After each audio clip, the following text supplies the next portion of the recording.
outro ponto importante, você sempre comunicou, mas é importante que você fale aqui novamente, sobre o desejo a ideia de manter focado o ativo em IPCA.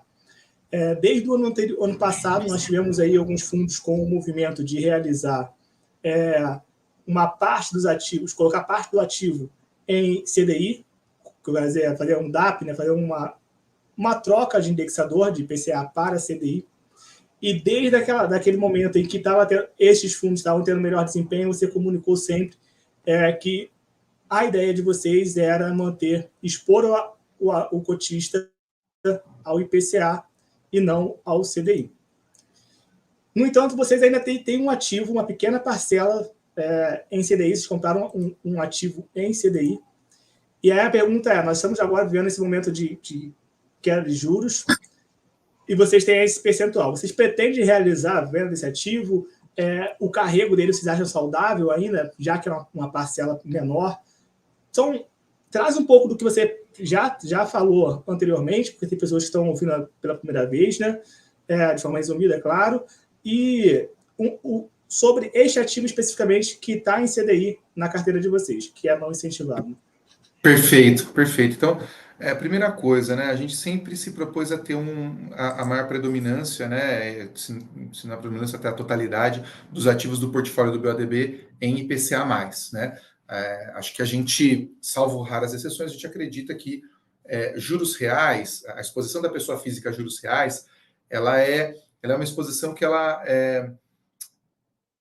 falando português claro, assim, a pessoa física ela tem poucas opções de estar exposta à curva de juros reais. O que quer dizer exposta à curva de juros reais?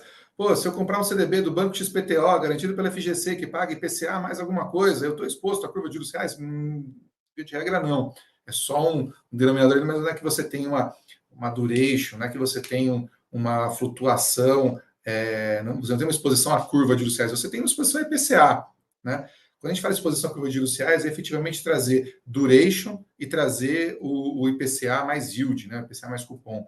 Então, a gente sempre acreditou que os fundos de infra, né, as debêntures de infra, compondo o portfólio de um fundo de infra, é uma ótima forma de trazer um produto muito bom para a pessoa física ter exposição à curva de juros reais. Via de regra, a única coisa que ela tem para se expor a isso é a NTNB. E a NTNB ela é taxada como renda fixa, né, naquela escadinha de 22,5% até 15%. Né?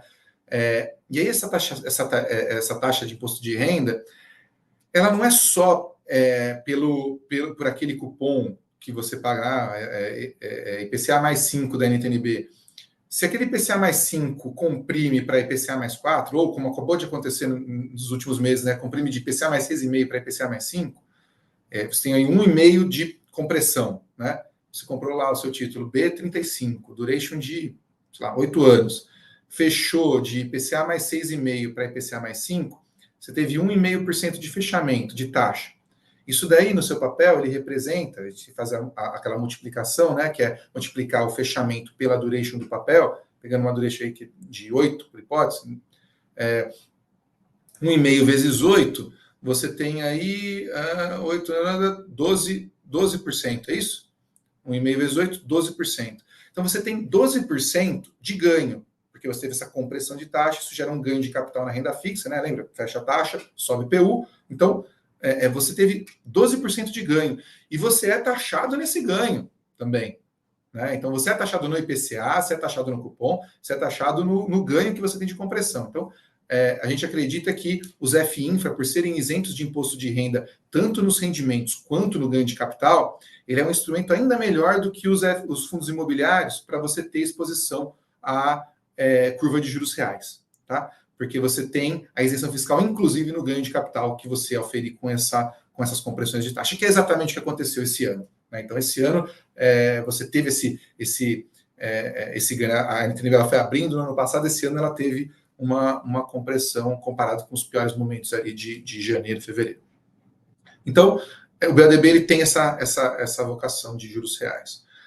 A gente não faz o não uso da APA, a gente não faz o hedge do portfólio, do risco mercado do portfólio, por conta da gente acreditar nisso.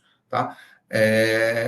E aí acho que isso é um outro fator de estilo de fundo que é ótimo para o investidor, porque ele consegue compor a carteira, fala, poxa, quero ter, né, um percentual de exposição do CDI, um percentual de exposição dos juros reais, e aí é ótimo para o investidor, porque a cota listada permite ele ter essa flexibilidade na composição do seu portfólio com diferentes fundos. Então, a gente tem um ativo, que é denominado em CDI no portfólio, ele não é super representativo, né?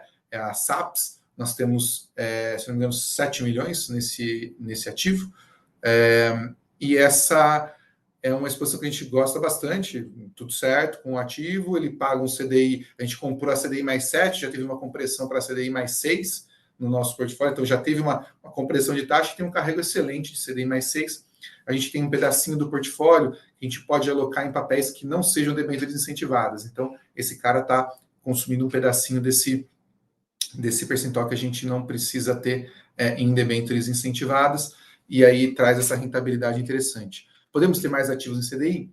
Podemos, mas eles nunca vão ser predominantes, vai ser um deltazinho do nosso portfólio para capturar aí um extra de rentabilidade isenta, né? Lembrando que, diferente dos fundos imobiliários, que se você tiver um papel que não é incentivado lá dentro, ele é taxado, né, com imposto de renda.